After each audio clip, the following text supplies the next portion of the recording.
കുവൈറ്റിലെ ഇന്ത്യൻ പ്രവാസികളുടെ passport visa സേവനങ്ങൾ സംബന്ധിച്ച പരാതികൾക്ക് ഭാഗിക പരിഹാരമുണ്ടാവുകയാണ്.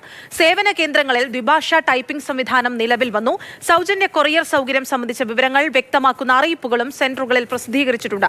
പാസ്പോർട്ട് വിസ സേവന കേന്ദ്രങ്ങളിലെ പരാതികളെക്കുറിച്ച് കഴിഞ്ഞ ദിവസങ്ങളിൽ മാതൃഭൂമി ന്യൂസ് വാർത്ത നൽകിയിരുന്നു.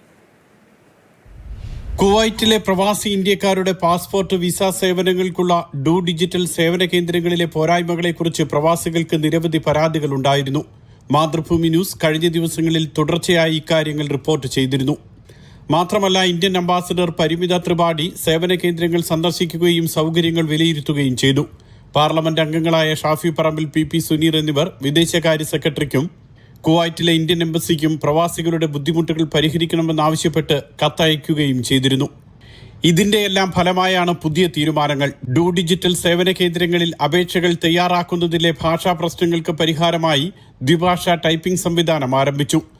മാത്രമല്ല, സേവനങ്ങളുടെ ഭാഗമായി ലഭിക്കുന്ന സൗജന്യ കൊറിയർ സൗകര്യം ഉൾപ്പെടെയുള്ള വിവരങ്ങൾ വ്യക്തമാക്കുന്ന അറിയിപ്പ് ബോർഡുകളും സേവന കേന്ദ്രങ്ങളിൽ സ്ഥാപിച്ചിട്ടുണ്ട്. അതേസമയം ജഹ്റയിലെ പ്രവാസികളുടെ പ്രധാന ആവശ്യം ഇപ്പോഴും പരിഹരിക്കപ്പെട്ടിട്ടില്ല. പാസ്പോർട്ട് അറ്റസ്റ്റേഷൻ സേവനങ്ങൾക്കായി ജഹ്റയിൽ തുടങ്ങുമെന്ന് പറഞ്ഞിരുന്ന സേവന കേന്ദ്രം ഇതുവരെ ആരംഭിച്ചിട്ടില്ല. അതുകൊണ്ട് തന്നെ ഈ മേഖലയിലെ ആയിരക്കണക്കിന് പ്രവാസികൾ ദജീജ്, കുവൈറ്റ് സിറ്റി എന്നിവിടങ്ങളിലെ സേവന കേന്ദ്രങ്ങളെയാണ് ഇപ്പോഴും ആശ്രയിക്കുന്നത്. Mathrubhumi news, Kuwait city.